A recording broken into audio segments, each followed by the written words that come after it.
Champions trophy में पाकिस्तान के नाम शर्मनाक रिकॉर्ड दर्ज हुआ है। अब तक एक भी शतक जो है नहीं लगा सका है पाकिस्तान को छोड़कर सभी टीमों के खाते में सेंचुरी आ चुकी है। आज बांग्लादेश के साथ पाकिस्तान का मुकाबला होगा।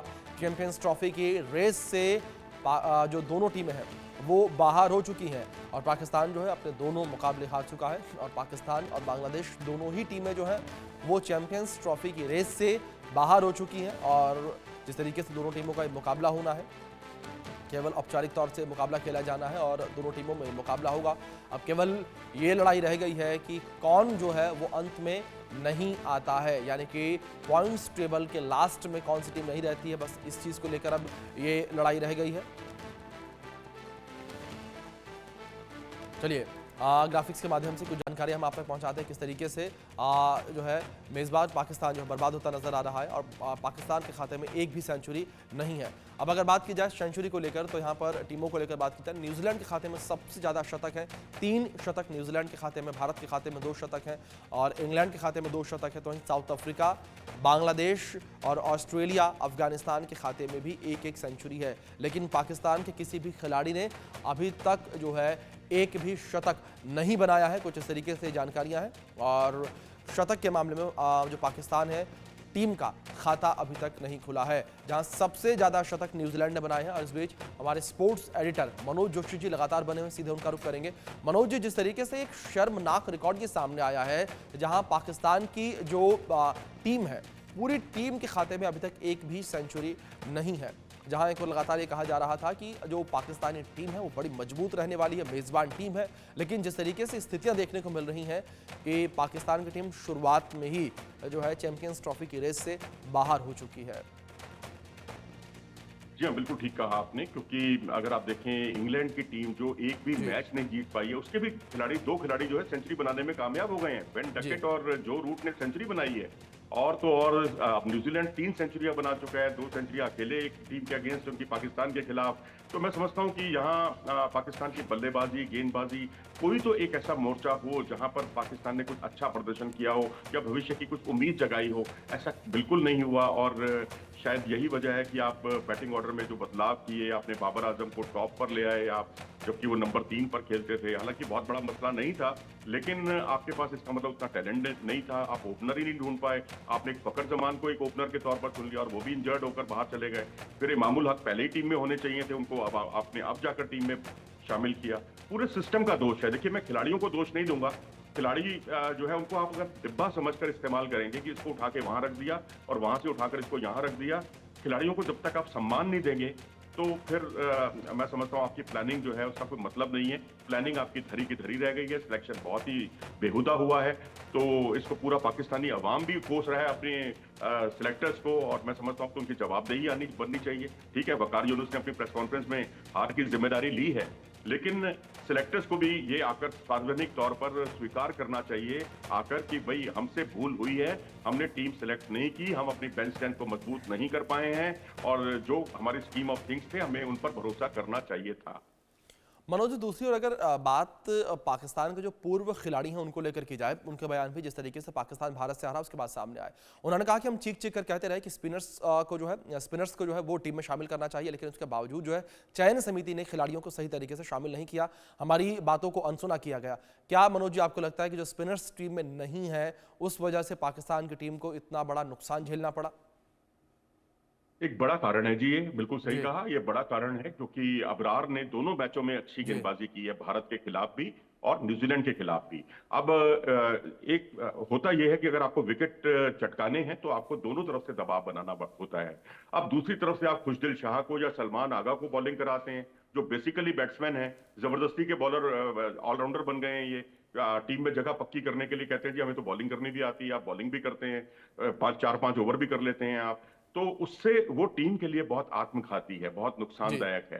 तो जेन्युइन ऑलराउंडर्स की तलाश होती या तो की जाती या फिर जेन्युइन एक स्पिनर को शामिल किया जाता। लेकिन मुझे लगता है कि हर टीम जो है, चाहे वो इंग्लैंड हो, ऑस्ट्रेलिया हो, कोशिश सबकी यही है कि ऑलराउंडर्स ज्यादा से ज्यादा टीम में शामिल किए जाएं, बल्लेबाजी को गहराई दी जाए, क्योंकि पाकिस्तान में जो है पाटा विकेट्स हैं, और वहां पर भी पाकिस्तान 260-270 रन से ज्यादा रन बना नहीं पा रहा है।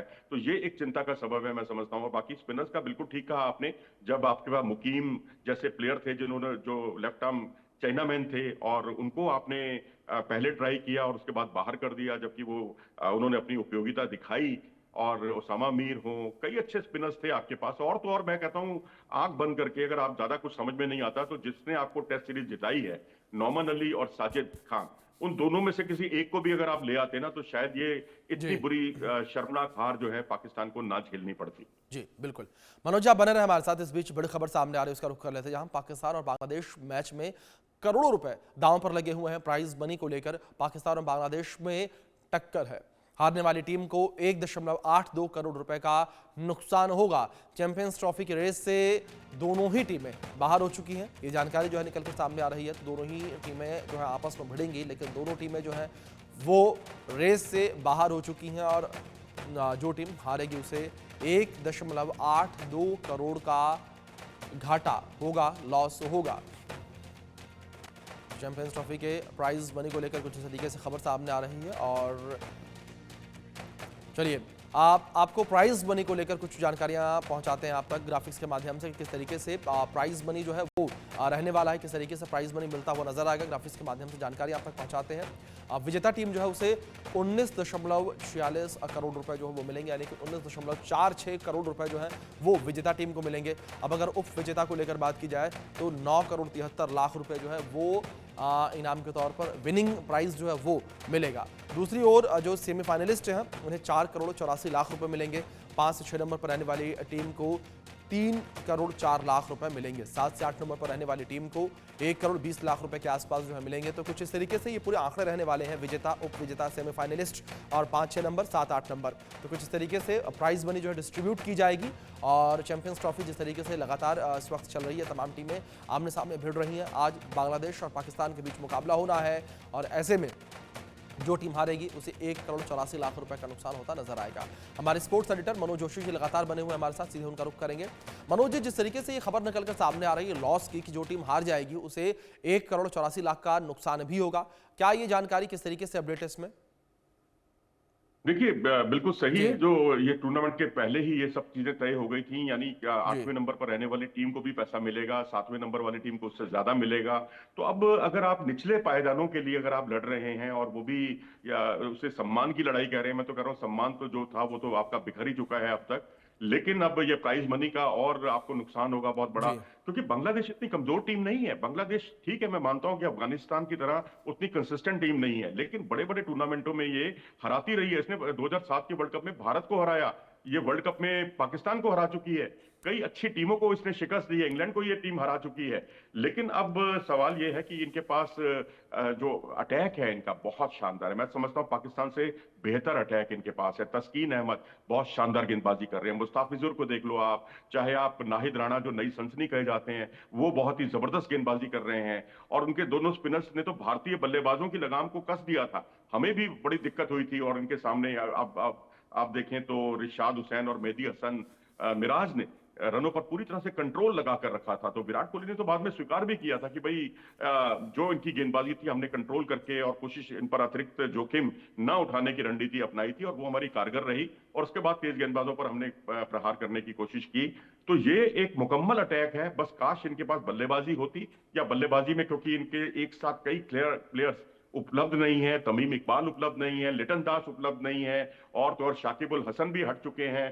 तो अब 3 खिलाड़ियों का जाना, और उसके बाद जिस तरह से भारत के खिलाफ भी यही कुछ स्थिति रही, और ओवरऑल भी देखें तो आप जो उनका टॉप ऑर्डर है वो नहीं चल पाता। तो अब यहाँ पाकिस्तान के लिए एक सुनहरा मौका ये रहेगा। अब जो आपने प्राइज मनी का जिक्र किया, तो एक जी उम्मीद ये जगती है कि शुरुआती ओवरों में पाकिस्तान जितने ज्यादा से ज्यादा उनके विकेट चटका ले, क्योंकि वो एक शांतो को छोड़कर कोई भी बल्लेबाज कंसिस्टेंटली परफॉर्म नहीं कर पा रहा है बांग्लादेश का, बल्लेबाजी में। तो बस जी। यही एक जरिया है, यही एक रास्ता है जीत का। बाकी मुझे लगता है कि अगर आपने ज्यादा रन नहीं बनाया और आप वही ढर्रे वाली क्रिकेट, 90 के दशक वाली 260 270 पर आप सिमट जाते हैं, भाई देखिए मैं उसको 90 के दशक की जो टीम थी उसको मैं नजरअंदाज नहीं कर रहा हूं, क्योंकि उस वक्त एक्सलरेट करने वाले प्लेयर हुआ करते थे। आज पाकिस्तान के पास उस तरह के उस लेवल के प्लेयर नहीं है, ये बात उसको स्वीकार करनी चाहिए। तो बस मैं समझता हूं कि यही एक जरिया है कि शुरुआती ओवरों में जल्दी से जल्दी आप विकेट चटकाएं और तब आप जीत का आधार तैयार कर सकते हैं। नहीं तो बॉलिंग पर अगर आपने ज्यादा रन नहीं बनाए तो उनकी बॉलिंग आपको समेट देगी बहुत जल्दी। जी मनोज जी, अगर पाकिस्तान और बांग्लादेश की टीम को कंपेयर किया जाए तो कंपैरेटिवली कौन सी टीम आपको ज्यादा मजबूत इस वक्त नजर आ रही है? गेंदबाजी के मोर्चे पर बांग्लादेश, जी। स्पिन बॉलिंग के मोर्चे पर अगर अबरार के साथ कोई होता तो बराबरी की टक्कर होती, शायद पाकिस्तान को एज होता।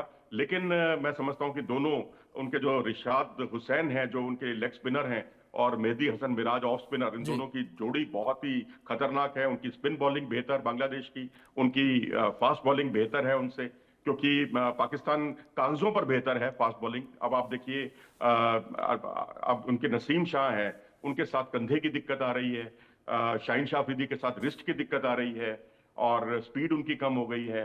और तीसरे उनके जो फास्ट बॉलर हारिस राव, उन्हें तो मैं समझता हूं कि वो 4 ओवर के प्लेयर ही बनकर रह गए हैं। T20 के प्लेयर ज्यादा अच्छे हैं। तो और एक ही तरह की गेंदबाजी करते हैं, अंदर की तरफ ही उनकी गेंदें आती हैं। तो बल्लेबाज ना आप जब टाइट हो जाते हैं तो बड़ा मुश्किल हो जाता है, फिर आपको बड़ी जल्दी से बल्लेबाज आपको समझ जाता है, अच्छा पूर्वानुमान लगाकर बड़े स्ट्रोक खेल सकता जी। है। इसी वजह से दोनों मैचों में वो बहुत महंगे भी साबित हुए हैं। रही बात जी। बल्लेबाजी की तुलना करें तो यहां भी कागजों पर पाकिस्तान बेहतर है, जी। लेकिन मुझे लगता है कि यहां अगर पाकिस्तान ने थोड़ा सा भी अच्छा परफॉर्म कर दिया तो यहां वो इस मोर्चे पर जरूर वो मात देगा बांग्लादेश को, जी। क्योंकि बांग्लादेश की बल्लेबाजी उसका सबसे बड़ा कमजोर पक्ष जी। है। और बल्लेबाजी में भी अगर देखें तो छुटपुट तरीके से एक या दो प्लेयर चलते हैं, टीम की तरह मैच दिखाई नहीं देता उनका। जी। अगर आप तौहीद हरजे को देखें, जब 35 पर 5 आउट हो गए, वो प्लेयर आता है, सेंचुरी बनाता है और उनको जाकिर अली जो है उनको बहुत अच्छा साथ देते हैं, 154 रन की वो पार्टनरशिप जी। करते हैं। मिडिल ऑर्डर भी मैं कहूंगा बांग्लादेश का बेहतर है, लेकिन लोअर मिडिल ऑर्डर और मिडिल ऑर्डर बांग्लादेश का बेहतर है। हाँ, टॉप ऑर्डर की बल्लेबाजी में थोड़ा सा मैं एज पाकिस्तान को दूंगा, और साथ ही गेंदबाजी में शुरुआती ओवरों में इसका फायदा अगर वो उठाते हैं पाकिस्तान, तो फिर वो आपका जो 1.2 करोड़ की जो आप बात कर रहे हैं, फिर वो जी। उनका हो सकता है। जी। अगर वो वहां चूक गए तो फिर समझिए ये भी हाथ से जाता हुआ दिखाई दे। बिल्कुल मनोज जी, जिस तरीके से लगातार जिक्र किया, क्रिकेट अनिश्चितताओं का खेल है। देखना अब ये होगा कि किस तरीके से टीमें आपस में भिड़ती नजर आती हैं, फाइनल में कौन सी टीमें पहुंचते हैं, सेमीफाइनल में कौन सी टीम पहुंचती है और किस तरीके से आज का मुकाबला रहने वाला है। फिलहाल बहुत शुक्रिया आपका जुड़ने के लिए।